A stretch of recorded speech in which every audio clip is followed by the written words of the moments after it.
Do you want to do the intro? Oh, let's see. Welcome to the podcast, and Welcome to the podcast.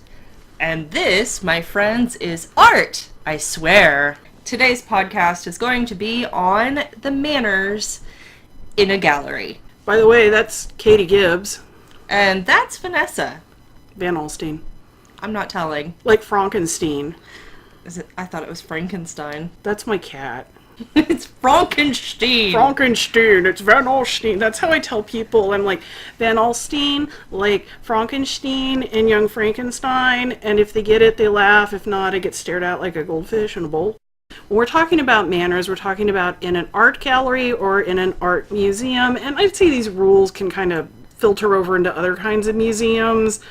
So when we say gallery and museum, use those interchangeably unless we are being specific about the space we're in. Also, when we're talking about a gallery, we're probably talking about a closing or an opening. Openings are the most common. It's the first night the show's up. Everybody comes to see the work that the artist has released. That's when they make the bulk of their sales. There's usually like something to drink. If they're a wealthy gallery, something to eat. And we're talking like cheese and crackers here. Don't expect a 3-course meal. And, you know, you can possibly talk with the artist. Gallery, sometimes we're talking about gallery events. Mostly we're talking about you decided to get up one morning and go to your local art museum to check out the fine artings because you listened to Art, I Swear, and you thought, my God, I have to see this. Wow, those are some really wonderful surrealist works. That's so surreal. I learned all about that at this wonderful podcast. Let me tell you about it, stranger who I do not know. So, with that out of the way, what's our first topic? I think we were going to discuss what to wear. So, in this one, I will say that museums are probably a little bit more casual, unless you're going to an event, of course, whatever you're comfortable in. And if a museum's having an event, they're going to specify. If it's like their black tie gala or their black and white ball, the words gala and ball, that's a big hint that you probably want to at least have like a dress or some very nice pants and a blouse or a tie. Right. Now, for a gallery, it's a little bit different, but not a whole lot.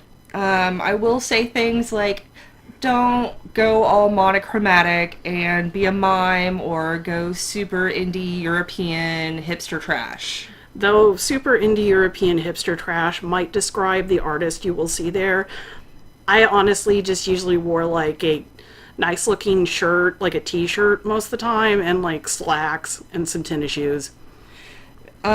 You also don't want to wear things like ball gowns or cocktail dresses unless you're going to a banquet or unless you're going to something super fancy afterwards. This is not the time to break out the Rolex and your diamonds and all your glittery fancies. Yeah, if you're the person that shows up to the art opening and, you know, with the, like, rock on their finger, yeah, everybody's going to notice you and they're going to try to sell you art. If you don't want to talk to people, don't wear that. Introvert tip. Introvert pro tip. I think the most important thing is to be comfortable. Wear comfortable shoes. Yeah. Be comfortable in the clothes that you're in, because knowing the space you'll be in, especially for a gallery, they're going to be hard floors. They're going to be usually cement, maybe some laminate if you're lucky. Yeah, if you're lucky, we're talking wood. And then they don't want your 6-inch stilettos marring that. And the outside of galleries is like the outside of most any place where the sidewalks can be broken and uneven, or you're going over some uneven terrain. And I'm the sort of person who's a klutz on nice, normal, straight floors with no impediments. So maybe leave the stilettos at home. And there's usually not going to be places to sit down if your shoes are going to make you uncomfortable, and no one wants to see your stocking feet while you carry your high heels. It's kind of a trash look. I'm not a little gonna lie. gauche. A little gauche. Don't do it. Just yeah. wear, if you gotta wear something fancy, it's the like ballet slipper kind of night. Right. Our next point, Vanessa, should this lovely etching right here that with all these grooves in it, should I touch it? Don't touch it. But it looks like braille. Don't touch it. But I want to feel it with my... Just don't touch the art. Oh, so I'm not supposed to touch You the don't, art? you never touch the art. Oh. Unless you're supposed to touch the art. And there are some artists like Felix Gonzalez-Torres where he'd leave like a stack of candy and you're supposed to take one. And usually because galleries and museums know you're not supposed to touch the art, they'll have a sign somewhere that says, it's okay to touch this, or please take one. But by and large, and if you're not sure, either ask or just default, don't touch it. You don't need to touch it. But I love to put my greasy, oil-built hands all over this wonderful piece of work that somebody has poured their blood, sweat, and tears into. Well, when you do that, it just tells me you would really like to be escorted out by a guard and or attendant. Oh, darn. And if you've ever touched an antiquity, Damn you. yeah, just damn you. Damn right you to hell. It's just like with stalactites and stalagmites, when you go to the stupid like space caverns, they're like, this is the only one you can touch, and look how it is all sick and dying and gross, and you have ruined everything for everyone because you touched it. When you touch something that's like 5,000-year-old, you're like sticky man bacteria hands. They just ruin things for everyone. Deep breath. Don't do it. The ghost of Vanessa will haunt you. I was in a gallery one time working as an attendant, and this kid goes, how's this attached? As he grabs it and starts pulling it from a wall. This is like a $20,000 piece of artwork. And you know what? If as an attendant, I let you touch it, and that gets caught on camera, I'm gonna get fired. Oh. So, I think the basics we learned from point number 2 is don't touch the art. Unless you're specifically directed to. Yeah. Don't put your hands in your pockets, put your hands behind you. Don't really breathe on the art. Don't flick a booger at the art. Don't vomit on the art. We'll get to that in one of the other points. We'll expound on that later. Yeah, bodily fluids, bodily functions. Your body should not come in contact with the art. You know, there's this crazy protest artist named Istvan Cantor that would take vials of his own blood and show up at pretentious art shows where he felt like artists weren't represented well and like just start chunking vials of his own blood in there. He's Canadian. I think the Canadians have finally lost a notch in my esteem. Dude, it's when Canadian When Canucks go bad. when Canucks go bad, it is like so bad. They like ball up all of that like hate and not nice and then just like let it go in a like volcano, gross, nasty, weird. It's all that politeness. They're just not sure how to be hateful, so they turn it into something disgusting. Though I lived in Michigan for almost a year, if you border Canada, they don't like you and they're not actually that nice. But anyways, next point. I live in Texas. Don't punch this stream out for me. The next point, and this is where museums and galleries are interchangeable. Hey, Vanessa, I just entered the gallery, and I see you all the way across the room. I want to shout at you and tell you my entire conversation and life story right here from the entrance. Would that be good? No, Katie, that would not be good because I am standing in front of a piece of artwork and blocking everyone's view while I loudly talk to my friends about the outrageous party I had the other night and I'm telling them what color thong I'm wearing. Oh, that's beautiful. I love that thong. Is it the blue one? It's the yellow one with blue flowers. How did you know? You wore that to my party. Yeah, baby. The point is, these institutions are like a library. People are there to see the art, to interact maybe with the artist, and basically to digest this culture in their head, not digest whatever you're spewing out of your mouth hole. Plus, if I show up to see the artwork and you're blocking it, talking to your friends, or you're blocking the bar, God help you. Just God help you. We'll get to the bar in one of our later points, but let's just say use your library voice when you're talking here. It is okay to talk to your friends about the art. It is okay to interact with the artist, but use some common sense when you're talking. Don't sit there, don't shout, don't answer your cell phone. I would say movie theater rules, but sometimes you just have to take a picture with permission. We'll get into pictures. And that brings me to point 4 out of our like 12-point bulletin of manners here. Don't be a hater. And I mean, it's okay to not like art. It's okay to not like anything. In fact, there's some artwork I absolutely stinking hate. I hate it with a fiery passion. But you know what you do when you go to a museum or, even more importantly, an art gallery and see work you hate? Do you know what you do, Katie? I loudly proclaim that I hate it right in front of that piece of art. And then the artist starts crying and, Sobbing and jumps off the building. has life trauma for the rest of their existence. This is the rule. Save up your jibes, jabs, and goofy jokes. Go to the car. Or public transportation. Or home and gripe at the dashboard, because the dashboard of your car, or the stranger on the bus that you barely know, or your mom that you call on the way to your next destination, they care. Nobody else there wants to hear it, and it's really, really rude. These artists, especially at a gallery, are looking to sell these pieces of art, and any sort of negative commentary, any sort of even if you don't like it, don't say it out loud. Don't say it in the gallery. Don't say in the museum how horrible this piece of art is, or that you could have done something better.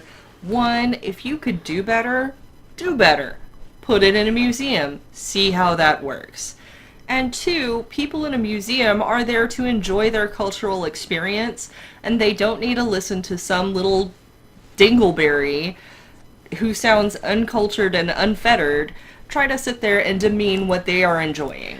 And it's not to say that you're a dingleberry for doing that, but you're going to come across that because the artist is extremely likely to be there, or somebody that's a big fan of theirs, and you're just going to hurt their feelings. You don't need to do that. You can be a better person. It's okay. Be the better person. Internalize your anger until the appropriate time. And don't demand the artist explain his or her work. If you're just trying to understand it and you don't quite get it, it's okay to ask a question. And I'm going to say, like, don't cast it on them. Be like, well, is this work about dreams? And kind of leave it open-ended. Don't be accusatory. And usually there are like pamphlets or docents or somebody that works at the gallery or museum that can explain it to you. Don't be afraid to explore, but don't be accusatory. Don't compare it to the work of a child. That makes us all want to gouge your owls out. I have often wanted to gouge an owl out. Yeah, stupid owl. Yeah, no, eyes, I will turn into an horrible, angry, shrieking slap machine and just start the ghost of Vanessa will haunt you. Slaps around. You know better now. But yeah, okay, so your here's a weirdly specific example. So your great aunt starts telling you how her granddaughter can draw really realistic lizard eyes. Isn't that great? Really realistic lizard eyes. Ha ha ha ha ha. So what are you doing with your MFA? You just want to end her old suffering life. Be a conscientious person and don't fob off your opinions or your life experiences onto the art directly to the artist like that. It's not made for you to force things upon it. Art is made to allow you to further yourself as a person. And don't come up to the artist and be like, hey, I have this really great idea for a painting. You should do X, Y, and Z. If you have a great idea for something, you make it. And if you don't have the skills to make it, you can develop them. You can commission someone to do it. There's that, too. But you can't just walk up to an artist and say, man, you should paint squirrels. I think squirrels are the bomb and you would be great at it. I had this idea once. It would be great. You'll love it. I have this pond in my backyard, and I thought this giant fist raising up out of the water would be hilarious. Would you make that? No, he won't make it. And that's another thing. If an artist is ever visiting you, the words, well, this is my art, or I think this is art, tells them, I think what you do is crap. This is what you should be doing. It's extremely embarrassing because there's no nice way out of that conversation. This is the art I have collected over the years. What do you think is a much better alternative? Or just, this is what I like. If I'm, as an artist, if I go into somebody's house, I'm looking at your art. I can't help it. I've been trained to do that. You don't have to say anything. And if I like it, I'll pipe up. If I don't like it, I'm going to be polite and quiet because I have manners. And if she has a question, she politely frames a question. Also, Don't ask why it costs so much or make derisive comments about the cost, because most artists are professionally trained. They are doing this for a living, or they are trying to do this for a living. Think about the wage you would want with a master's degree or a bachelor's degree. Think about the time that it takes to put into this piece, the material cost, the shipping cost, the submission to like shows and galleries to try to get their work shown.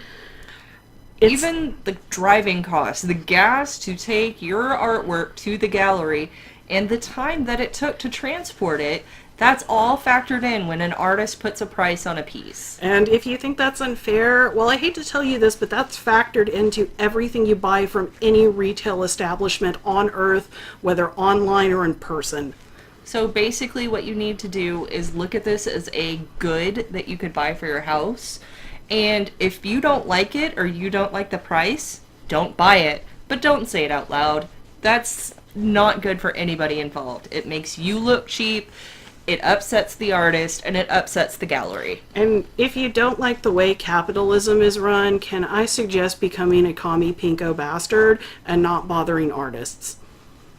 Who might actually be commie pinko bastards. That's a whole rant for a whole other podcast. Alright, what's next? Point number 5. I like this one. My Irish genes like this one. Because this point is, when you go to a gallery, don't get drunk. Don't get blotto. You're not there to get blasted. You're not there to get crap-faced. So, galleries have open bars at openings. Not all the time, not every gallery, but I will say the open bar is the lubricant between you and your wallet. And museum fundraiser events, like their black tie galas, like their balls, like their donor events, they have drinks and alcohol. Sometimes it's free, sometimes it's not. They would like you to write that $10,000 check. So yeah, here, have a beer. Yeah, so again, that lubricant between you and your wallet. Hey buddy, how's it going? But that lubricant needs to be applied sparsely. I can't go any further with this metaphor or I'm going to get very dirty. Oh my. There's a reason you have kids and I don't. Yeah, baby. Nobody wants to see you drunk and belligerent. Nobody wants to see you loud and drunk and belligerent, or sobbing in a corner and drunk and belligerent. And well, and this is the other thing. Everybody who's drunk thinks that they're like a really cool drunk. You're not. You're annoying. And do you have to drink when you go to an opening or a, art event? No. It's always okay to refuse alcohol. Just, you don't even have to explain yourself. No thanks, I'm choosing not to. And if they're real pushy, I'm driving tonight. And if they push past that, they've got a problem. You don't. I will say also that this alcohol, especially in an open bar for a gallery, this costs the gallery money.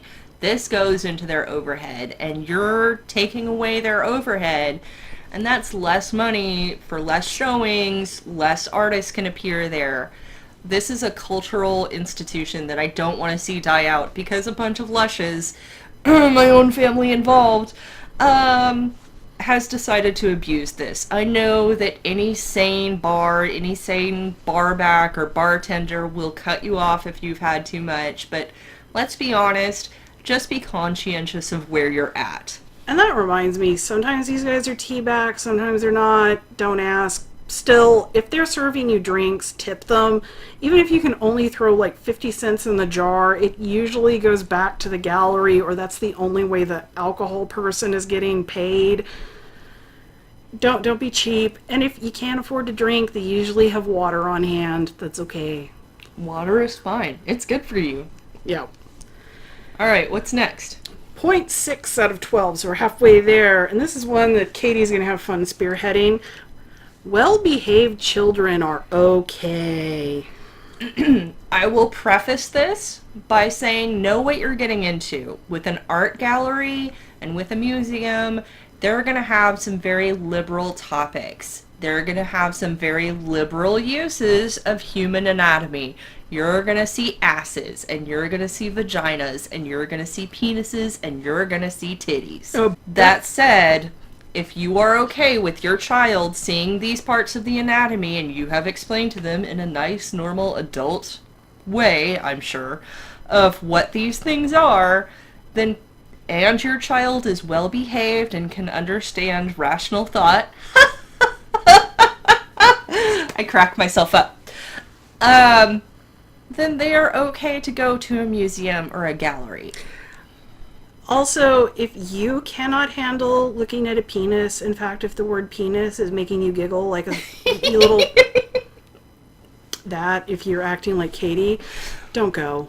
If you can't handle nudity, even the most basic museum, they're going to have Greek statues which were all about the nudity, and if you're going to feel the need to make a comment about the size of their wang, you need to sit home and meditate on your social hang-ups. And your life choices. I will say that that type of joke is best reserved for after the museum visit. Yes. And don't get drunk and tell your friends that the statues in the Dallas Museum of Art all have small wangs. Like, nobody ever wants to hear that, really. Thing with small children and knowing the exhibit, sometimes art's also scary. I would hate for you to take your kid to a Francis Bacon show and have them have nightmares for the rest of their life. So know what you're going into and research the show before you go.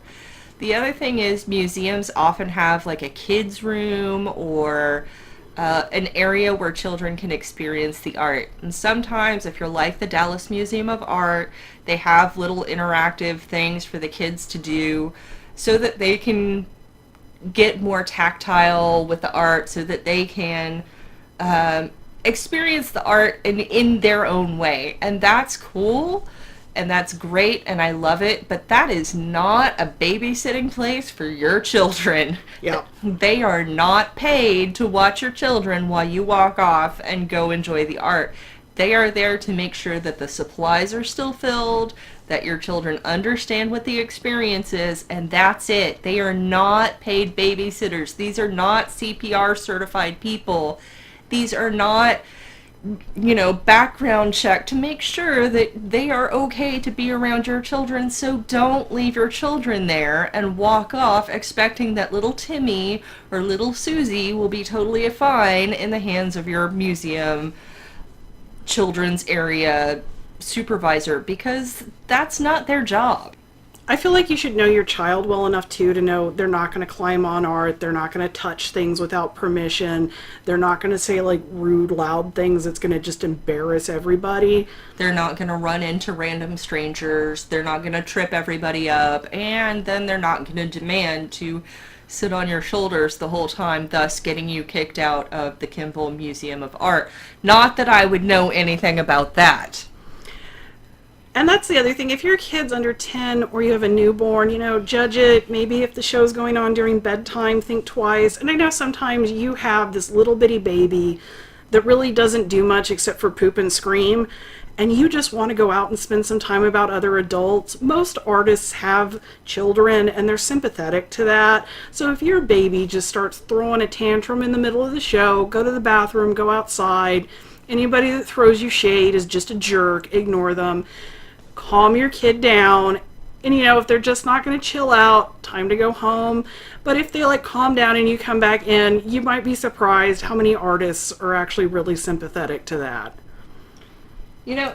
That said, again, just be conscientious of where you're at. Nobody wants to hear the screaming child. I'm sorry, I love my kids. If they start crying, we walk out. That's the rule. I have an 8-year-old. If she starts crying, we walk out. She is a 3-year-old. If he starts crying, we walk out. I have a 45-year-old husband. If he starts crying, we walk out. This wasn't about the Civil War. You lied to me. Civil War? The movie said Civil War. Why are these superheroes fighting? Shut up and enjoy it. If you haven't figured it out, her husband's a Civil War reenactor. And I'm a bit of a Marvel buff, and let's just say that Civil War was awesome, but not what he was expecting. It's about the antebellum South and America taking sides and pitting brother against brother, with Captain America and Iron Man leading the South and the North, respectively. I thought Captain America That's was... what my Bim Bam taught me, and if that's not the truth, I don't want to hear it. Okay. I won't argue with your Bim Bam. So let's talk about photographs. This Oh. is a digital world, and unlike when I first started art school, everybody was taking photos of everything. And I will say that of photographs, the number one rule, no matter where you're at, is no flash photography. There are specific instances where maybe it's okay, but it is just about a 100% rule. No flash photography. I don't care if where you're at is dark and grainy and your cell phone just can't get the right picture of where you're at. Don't use the flash. It's not only disturbing to everybody else, but it could actually harm the piece of art that you are looking at. Yeah, what it actually does is it's like, have you ever left something in the sun and it bleaches out? Enough flash photos do that, so you might be like, well, my one's not going to affect it. Yeah, your one could be the one that sends it over the edge and ruins everything for everyone. Thank you very much for doing that, person. If you have any questions about whether or not photographs can even be taken, check with your docent, check with the girl up front at the, or the boy up front at the desk, check with the artist, check with somebody before you take the picture, because sometimes museums own pieces of work and they're okay with the pictures, but if it's on loan, people don't like pictures taken of works of art that are on loan. Well, and this is a theft problem too, because if I get a really good shot of your painting, I can reproduce it and make money off of it that really should be yours. Another thing in this modern era is if you're like me, you're an Instagram junkie. I'm the Gumby Cat on Instagram. I post so many pictures of my reptiles. If you are scared of snakes, frogs, or lizards, don't follow me, but otherwise follow me. That's totally fine. However, if you're going to be like hashtag DMA, hashtag Salvador Dali, hashtag that other person that showed with him, and you're going to write something that's just mean and cruel, think twice. There's a really good chance a living artist or the institution's going to read that, and they're going to be like, what a butt. Right. The other thing is, know that when you go to a museum or a gallery, you're going to see racially charged artworks. You're going to see politically charged artworks. And you intentionally taking a selfie, making a fun of these works, doesn't do anything but make you look like a dumbass. A really good example is a statue called Sugar by Kara Walker. That was the Spanx that was kind of combined with the old racist mammy imagery, and that's what Mrs. Walker's work's about. She's a pre-Civil War African-American person who can trace her roots back to slavery and makes works about negative black imagery. So this giant statue made out of sugar was housed in this old sugar warehouse and was a commentary on the triangle trade and the sexualization of black women. So there were tons of Instagram taken of people tweaking the nipples and making lewd tongue gestures at the vulva and poking at the booty, and you are actually, in that set of circumstances, being the problem. Plus, I hate to tell you this, I would like to see the Mona Lisa. That you saw the Mona Lisa is real cool. Oh great, you're at the Louvre and snapped a picture of the Mona Lisa. Your face ain't adding to the Mona Lisa.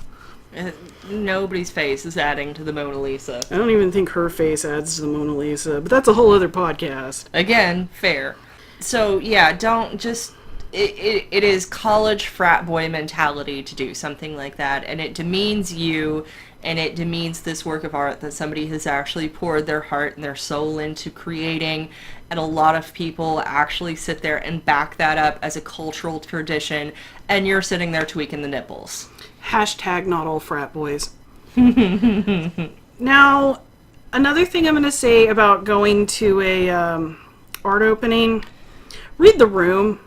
Yeah, most artists I know are very, very liberal. They're going to be LGBTQ liberal. They're okay with different races. They're okay with different religions. They don't want to hear you hating on Muslims. They don't want to hear you hating on gays. They don't want to hear about trans bathroom politics because they're hashtag pro-target. They don't want to hear you pray your spirits away. Yeah, it's going to get you, rude eyes. I think there's a list of, three things you never talk about in public. It's like Religion, politics, and sex. religion, politics, and sex. I'm going to add raising children there and make it like a fourth. Are you pregnant? Have you had that baby yet? You should never get your child shots because shots give them AIDS. So just remember to be a conscientious, normal, civilized human being. And if you have political views, which you're a human being and you're entitled to, if you have religious views, again, human being entitled to, this is not the place to get out your soapbox and hop on.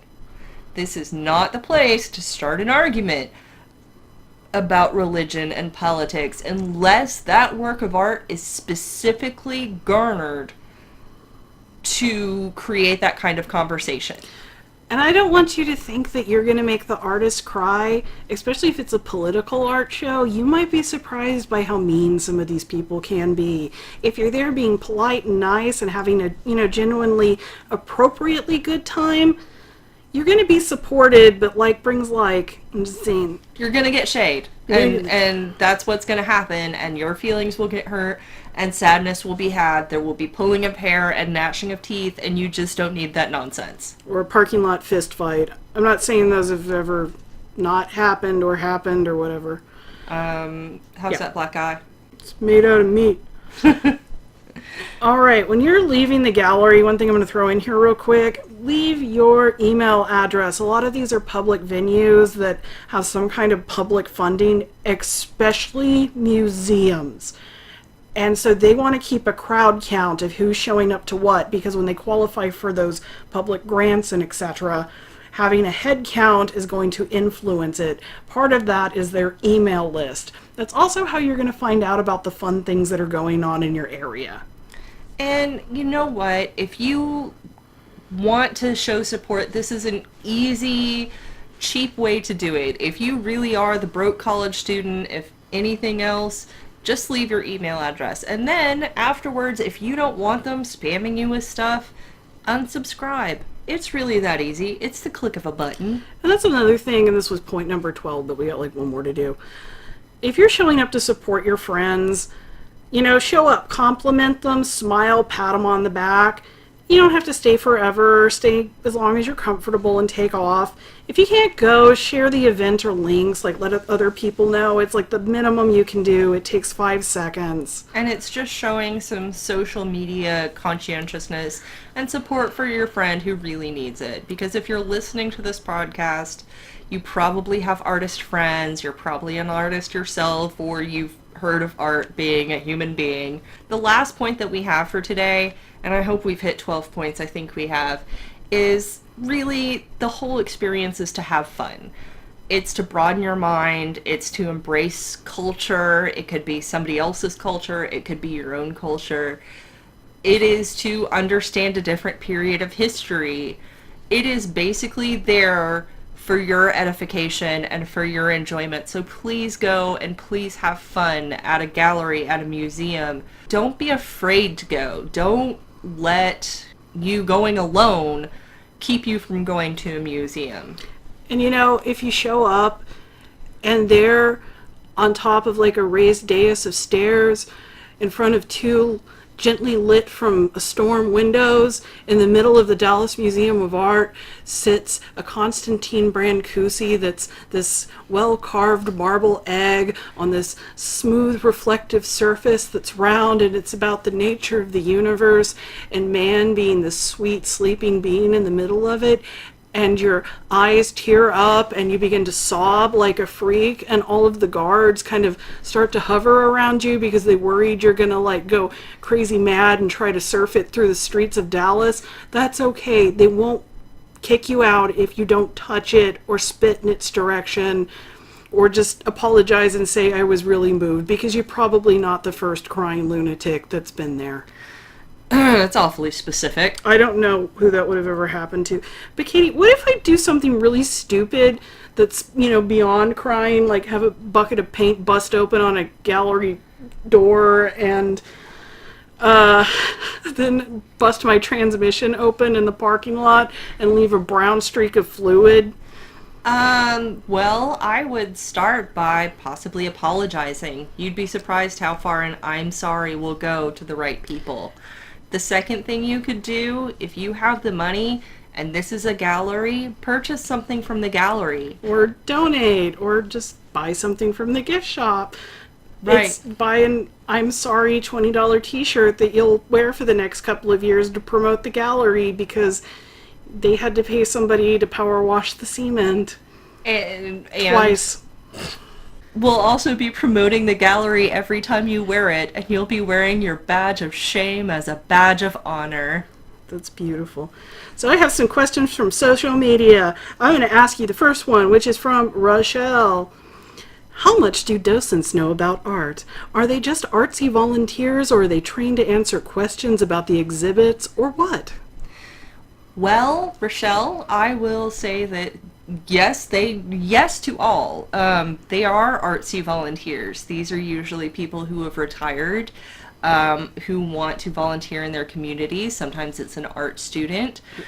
So it can come from all walks of life. That said, they are trained. They are usually given a run through on the exhibit that they will be showing you around in. They know general questions about the museum and the gallery and the artists. So don't be afraid to ask them. And if they don't know specifically what you're looking for, they will know who to ask. You'd be surprised, many museums have libraries on site to reference specific artworks, and these are books that you can't get in your normal library. You can't get them in your university library. These libraries are beautiful. There's special magic art books of glory and happiness and beauty and wonder and unicorns and magic and fairies and everything else that's great. I could live in them forever. That said, just don't be afraid, approach them and ask. And if they have questions, they'll keep the knowledge chain going. How's that for an answer? That sounds good. Okay, so I'm going to ask you the next one. How long are you supposed to stand and look at a painting or sculpture to truly see it? This is from Rachel. Scientists have discovered that to truly understand artwork, you have to stand before the painting or sculpture for 30 minutes, 25 seconds, and exactly 8 nanoseconds. No, there's no answer here. The average somebody looks at a piece of art is 6 seconds. And that's depressing. But that's fine. I can sum up really quick if it's worth me looking at. However, if you need to sit there and contemplate or meditate upon something, stand a reasonable distance back. Usually people stand like 2 to 5 feet. You definitely want to be on the end range of that so that people can get around you. Some pieces that are very popular will have benches or something around them. You can sit on the floor and sketch. That'll be allowed. But it's however long you need to take. If at that point you're still like, I really don't understand what this giant red square is about, you can go ask the docent or one of the security guards or the help desk, and they'll probably be able to point you in the right direction. And that giant red square is just about the color red and the experience of the color red. If you were wondering, there you go. Merry Christmas. You owe me $5. Isn't it color theory or color something? Color field. It's color field. Awesome. Took me a second. I will say that don't be ashamed of spending a little bit more time if you want to spend that time crying over your Brancusi because you're having that emotional experience. Don't feel rushed unless they're shutting the lights off and shoving you out the door. Yeah, they'll let you know when it's time to go home because they want to go to home. They go to home to home to home. They go to home to home? To home to home to home. Like I said, it could be a 6-second experience, it could be a 30-minute experience, it could be a whole day experience, but... That's between you and the piece of art, just like it's between you and your consensual, appropriately aged partner. So Nori wants to know, is there an open bar? My Irish genes are standing up and screaming with joy at this. Yes! There is an open bar! Woohoo! Open bar for everyone. You're making that pop so bad. And you get an open bar, and you get an open bar, and you, sir, yes, you get an open bar. Sorry, Governor, do I get an open bar? I'm a little 12-year-old boy. Oh, an open bar for you too, Oliver. No, there's no open bar for little 12-year-old boys. It's named not Europe. Oliver. Up here's Oliver. Oliver, Oliver, never before has a boy wanted more. I think that's from a musical I haven't seen because in some ways I'm an uncultured doof. That would be Oliver Twist. The musical, not the book. The So musical. I don't think Dickens wrote musicals. I don't think he had that kind of joy in his life. First off, he's British. Second off, he's like Victorian era British. Third off, he's like Charles frickin' Dickens. That like, yeah, we're just done. Rachel S. wants to know, and this was under a question, what annoys artists? So you just get to react to a rant, Katie. I hope you like this. Bring it. When people act like they are required to say something deep, thoughtful, or profound about an art piece instead of just the colors make me feel blank or something, it also bothers me when they point out, quote, the bunny in an abstract piece assigning some weird symbolism that has nothing to do with anything. Oh, and when they insist on pointing out the bunny slash person's face slash eye in the art to all of the strangers passing by and acting like we're crazy if we don't see it. Okay. Once again, weirdly specific, Rachel S. Thank you. Let's say an artist is creating this beautiful political piece and they are mad at the system, and so they put all their rage and their torment and their vitriol and they package it up into this one piece that you're looking at. We'll call it a painting today. So they paint this beautiful anger, angst-ridden piece that's all about down with the system. And some asshole walks up and is like, I saw a bunny in there. Did you see the bunny in there? There's a pretty bunny in there. I think this is even more specific. Like, let's say you have an abstract piece that's like a diagonal post and a vertical post, so like a seesaw. But it's like these two big, thick pieces of metal. Somebody comes up, oh, it's a seesaw. Did you mean to make a seesaw? It's a seesaw. Like, everybody, let's get on the seesaw. Yeah, the artist is going to grit their teeth and want to punch you. So, this is, again, instead of forcing your own opinions on the art, let the art influence you. It's okay to privately giggle about the seesaw, but this is, once again, you're drawing the artist in, and you're making them answer for your ignorance. And I say the word ignorance. The beautiful thing about ignorance is it has a cure, and the cure is knowledge. Oh, that was deep. That was very meta. I feel like I should burp just to... Don't be that idiot. Don't be a dick about it. And to make up for being meta, I'm going to lick Katie's Deadpool tattoo.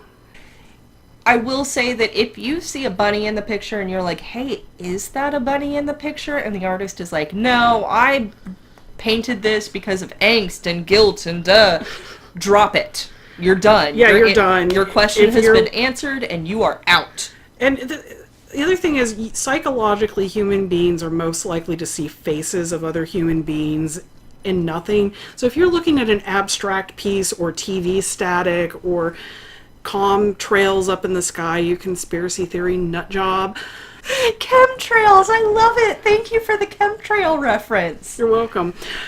You're most likely to see a face, and you're going to ascribe this face to the thing that you're most interested in or familiar with. It's like a Rorschach test. So if you're seeing aliens, it is because you're just a conspiracy freak nut job that needs to get help. Does this explain my Jesus toast? You know, I know an artist that makes Jesus toast, and I feel like that's the end of the podcast, everybody. Art! I swear! Have a creative day. Do we want to do any artistic shout-outs Oh today? yeah, we were going to do a creative shout-out, and we tried to record this podcast, but it became the overcooked piece of noise anger that was just going to ruin all of your ear balls, so we re-recorded it. Last time her son broke in and screamed Happy Mother's Day. Question. Huh? Earballs? Trembling earball. You'd never listen to the Revolting Cocks. Anyways. I've met some revolting cocks. Does that count? Were one of them, Never mind. Were any of them in the Nope. band Ministry? Nope. But yeah, it's not the same. Keep going. Well, anyways, I will say retroactively, Happy Mother's Day, Katie. You're one of the best mothers I know. Thank you. It was a very nice Mother's Day. I didn't have to cook breakfast. It was cooked for me and it was beautiful and delicious. And I got to taste all the love from my family and then proceeded by 2 hours of being shoved in a very small house with the rest of my in-laws. Yay! Familial ties. Our creative shout out is Joseph Guzman. I'll leave a link below to his work. I had a cat pass away, as some of you who've listened from the beginning might know. Her name was Bananas, and Bananas was, she earned the name. That was not the name given to her by the vet. Joseph made a beautiful banana urn for me. He's a ceramicist who also does public works, and public works needs to be a podcast. So you know why there's a giant statue outside of your building. If you need a giant statue, call Joseph Guzman. He's very professional, very smart, and I think you'd like the work he does. And this has been another episode of Art, I swear. If you want to ask us any questions, leave them in the comments, please. Like and share, like and share, like and share, mofo. Like and share, like and share, like and share, mofo. Not liking. This is not a fungus. We're liking and sharing because we're cool. Anyways, this is why we're artists and art historians and not musicians. Yeah, I once had this music major look at me really meanly, and I was talking about how my grandmother was a contralto in the church choir, and she looks at me and she goes, "I hate to tell you this, dear, but you're a contralto too." And I'm like, "Well, what does that really mean?" And she's like, "It has to do with voice quality." And I was like, "Well, fuck you too." Art, I swear, would like to thank the contribution of Joe Giggs, a great DJ in the New York City area who did our intro and outro. Joe Giggs is a very professional and mannerly musician. He will rock the house with a smile and a polite nod. Samples taken from the Conant Project by Iridile. If you'd like to learn about number stations, you conspiracy theory nut job, check out Conant's Iridile Project. Any other shout outs? No, that's it.